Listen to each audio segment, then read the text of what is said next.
name is Michael Bosey. I'm your host of this podcast, Marketing Without the Marketing, and I'm really glad that you can join me today. Now, if you are a regular listener and you've been following along, you know that I'm in the middle of a 16-part series, which is counterintuitive lessons that I've learned about running a small business from my mentors and the mistakes I've made over the past, almost 5 years that I've been doing this. And I've been doing this little mini series within that broader series, which is the new marketing and sales, which is obviously right in my wheelhouse, about sort of the new ways that we do marketing in a much more soft touch manner. And then I'll move on to the new customer relationship, which is sort of, how you get a customer and what you do after you have a customer. So it should be pretty fun. But today's topic is social media. And here's the good thing. Businesses now get that they need to be on social. This wasn't even the case even 5 years ago, where you don't have to convince businesses that it's important. They understand that it's a critical posture to take with your customers and prospective customers. And think about it. It's great for generating some awareness of your business. It's great for that sort of first touch with a prospective customer to start to get to know someone and draw them into your audience using a content strategy. It's great for customer service. It's great for bi-directional connections with your customers. All this in the service of that sort of, maybe outer edge of the funnel where you're just starting to get to know people and again, draw them into your world. But here's the thing. Today's counterintuitive lesson is that as much as I think social media is really, really important, to me, social media is only worthwhile if it's wrapped in a cohesive content strategy. Otherwise, I find it to be a total waste of time.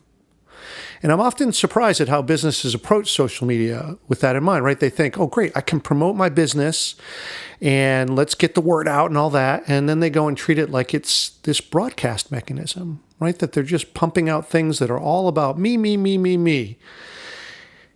As if people are going to actually pay attention to that. Well, they're not, right? Their starting posture is, who cares?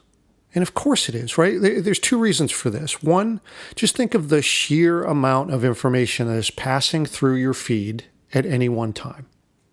It's staggering. And then secondly, aside from just the information overload, people are on social to connect with friends and family. They're not there to connect with you. That's not their purpose anyway. That's not to say that you can't break through, but they're not there to do anything but social, right? So, and that's not going to involve you, or at least not at the start. So think about this. With this dynamic, it's this flood of information, right? And your post is just a drop of water in this rushing stream, right? So your message is not going to get through because here it is. It's in this torrent, in this stream or this river, right? So think of yelling louder, shouting me, me, me, trying to sort of compete against this noise. If you'll keep going with this metaphor, it's kind of like pouring more water into the stream, right? Do you think that just because you put more water in that people are going to pay attention now? It's still water. And it's still moving fast, right? Whether it's a drop or pour a whole bucket in for while we're here, right? It's still water. And it's gone in an instant in this stream. All right, so if you know that, what makes people pay attention then? Well, think of your own behavior. Think of what stops you from scrolling through your Instagram feed. Again, there are two things. One, if it's something from someone you trust, family, a friend, a peer, a colleague, someone that you trust, that's going to help you stop and read the post. Or just quite simply, number two, something that you're interested in. Something that is a hobby or an interest or a passion or whatever, you're more likely to stop.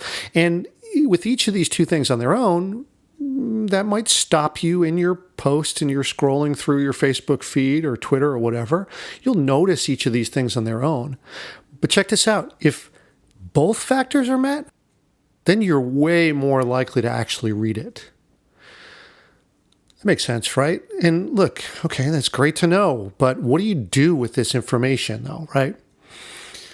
Well, as a business, you want to make yourself the trusted person You also want to produce things that serve a need, right? So that you can maybe have the chance of satisfying both of those conditions, where when you post something, you are someone who's trusted. And two, you're posting things that people are actually interested in. All right, so what can you do to achieve that? And that's the big question to be asking here.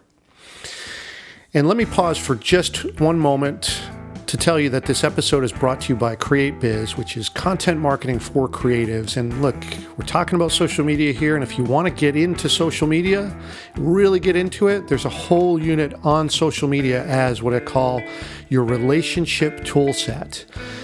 And that's one of 6 units in this complete online course. It's 42 video modules. It's like 10, 12 hours of video instruction with dozens of worksheets and templates and guided assignments. It's for writers, musicians, and visual artists, and the whole idea is to help them get focused and efficient in building an online audience. So to learn more about it or to pass the info on to someone else, go to createbiz.com/MWM for Marketing Without the Marketing, and I left a link in the show notes to make that easy for you. All right, back to bad behaviors, right? If our goal is to make ourselves the trusted person, why is it that brands just get on social and start promoting their stuff? Look at me, check out my site, buy my book, buy my new record. Why would I ever do that if I don't have a good reason to? We all tend to overvalue what we bring to the table. But think about this. As much as you want to believe that you're not unique, and I'm not unique, right?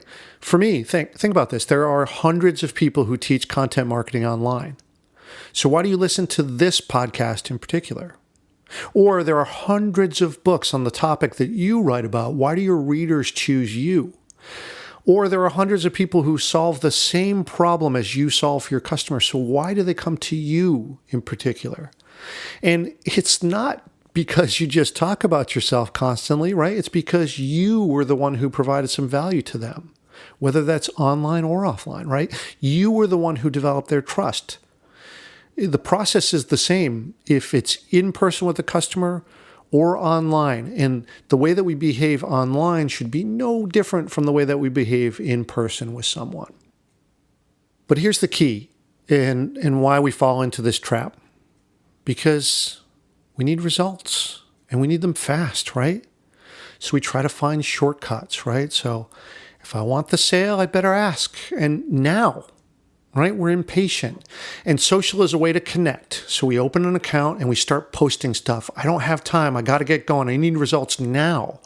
But it's going to take some time to build that trust. And here's the way to solve this.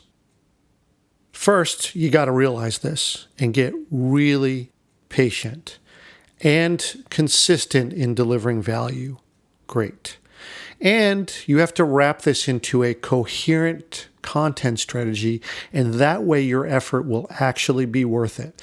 And to me, when I think about this issue of having social media wrapped up as a part of a larger content strategy, your blog is a part of your content strategy, your website is a part of your content strategy, your email is a part of your content strategy, there are 3 facets to this. One, when you do this, you'll have content to pull from, right? So repurposing blog posts into quotes for social, teasers to get people to come to the blog. Awesome. I did a whole series on repurposing content, both in my upstream method and downstream method. Again, I'll leave a link to that 6-part series in the show notes to keep this easy for you. Second facet, look, you'll have a next step in the journey for your customers, right? They'll actually know what to do, what the next step that's expected. You're sort of leading them along on this, right? So social media to blog, and again, social to blog, another social post to another blog. Keep going with this until you've served them a number of times and built up trust little by little. It takes multiple touches before you actually are going to get someone to take an action beyond just coming to read your blog post, right? Some people say that's a minimum of 7. I think it's more like, 20 or 20 plus. So that makes you think differently about your strategy, right? It's not going to happen right away, right? I know you need results. I know you need to get going on this. I know you're impatient, but it's just going to take longer than that. That's just the fact of it. All right. And then third facet here is that you'll be building content as a business asset. And, now you're not just pouring water into the rushing stream of social. You're actually building something that you can use over and over again, a business asset, a blog post that is your best articulation of the, say a common customer question, or, something that is a nuance about what you do. Now you've got a great articulation about that available via one click, and someone can read your best explanation of that. That's what I mean by a business asset. So these three things offer a lot of advantages, and I believe that they're all intertwined, and that way it's not just about audience building, right? It's about working towards something. And here's the thing, if you are treating social media like it's in a vacuum, it's not going to do very much. It's not going to stick as well, right? You don't have a place for people to go, take the next step in the journey. You're not building towards another asset. And this is why, when prospective clients come to me and they ask me, oh, hey, Michael, would you, run my social media, do some experiments, whatever. And oh, no, that's all right. I don't need you to do my blog or work on website or SEO or anything. I just want you to handle social media. You seem pretty good at it, blah, blah, blah. I say no to that. And the reason is because unless it's going to be a part of an entire strategy, which I help design often, some clients who come to me are pretty good at it and don't need that as much. But often we're just starting from scratch with a whole new strategy, examine it, do the research, look at the data, try to find out where the weak points are, and then start to experiment, like I talked about last week with the marketing and the experimental mindset. Now, doing social media alone is not going to do that. Yes, you can look at the data. You should look at the data.